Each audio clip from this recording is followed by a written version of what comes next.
હાલો રૂપા, અમારો ભાઈ તું થેપલા કેટલા ખાવાનો હોય મને કહી દે, કાલે ફરવા નીકળવાનું હો, પછી મને ટાર્ગેટ ની ખબર પડે. એટલે ભાઈ મને ટ્રીપ ઉપર બહુ ભૂખ લાગે એ મને ખબર છે, એટલે તું 15-20 થેપલા તો ગણી જ લઈ જાય, એમાં શંકાને સ્થાન નથી ક્યાંય. પેલા ટોપા તારા જેવા હજી મારે છને કોલ કરવાનો હોય, મારે હું હો થેપલા બનાવવા, મારે એ બધું ક્યારે કરી દઉં, મારે કાકાજી શોપિંગ કરવાની બાકી છે. એટલે ભાઈ તારે જે કરવું એ કર, ભાઈ પેટનો ખાડો પૂરો કાંઈક તો જોઈ ને ભાઈ ટ્રીપ ઉપર. પેલા ભાઈ ઈ મારે કઈ કરવું નથી, હું બહાર ઓર્ડર આપી દઉં. કાકા હું થાકી જાઉં, કેટલાક થેપલા બનાવું હું કહી દઉં બહાર ઓર્ડર. એટલે આ કડકાઈમાં તું ક્યાં મારી પાસે પૈસા ખર્ચાવે? તું ઘરે આય હાજે હું તને થેપલા બનાવડાવવા લાગે, બીજું કાંઈ? રૂપા મને તારા ઉપર જરા કઈ ભરોસો નથી, તું એન્ડ મોમેન્ટ ઉપર દર વખતે ફરી જશો. મોંઘું હોય ને મારો ભાઈ કાંઈ પડે નહીં, ખાલી 5 પેનીનું થેપલું મળે. આપણે જેટલા થેપલા કેવો હોય ને એટલા કહી દેશું. અને આ જો એ લોકો તો હે ને ઇન્ડિયા જતા હોય કે તમારું કોઈ નાનું મોટું ફંક્શન હોય કે કોઈ તમે લાંબી ટ્રીપમાં જતા હોય તો એકારે બલ્કમાં થેપલાય બનાવી દે ને. જો તમારે કેટરિંગ તમારું ફંક્શન આટલું જોતું હોય ને તો ઈ ઓછા ભાવમાં કરી દે. અને તને એક વાતની ખબર છે, ઈ લોકો તો રોજના 300 થી 400 થેપલા તો બનાવીને ઓર્ડર કાઢી જ નાખે, એટલા એના રેગ્યુલર ઓર્ડર હોય.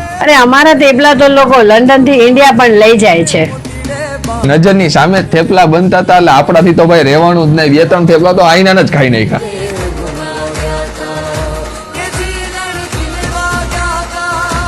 હાલો રૂપા, થેપલાનો ટેસ્ટ જોતા દેવું લાગે તો 15-20 નહીં 30-40 તો ખાઈ જ જાય. તારો કેટલો ઓર્ડર લખાવું? મેં તો અમારી વાંઢા ગેંગ હતું 200 થેપલા પેક કરાવી લીધા છે, કેમ કે અમારી વાંઢા ગેંગ થોડી ભૂખડી કે ને એટલે વધારે લેવું જ પડે. તમારે પણ તમારા કોઈ ફંક્શન માટે કેટરિંગ અધરવાઇઝ કોઈ બલ્ક ઓર્ડર આપવો હોય તો આજે જ કોન્ટેક્ટ કરો. ટિફિન વાળા ડિટેલ કેપ્શનમાં આપી દીધી છે.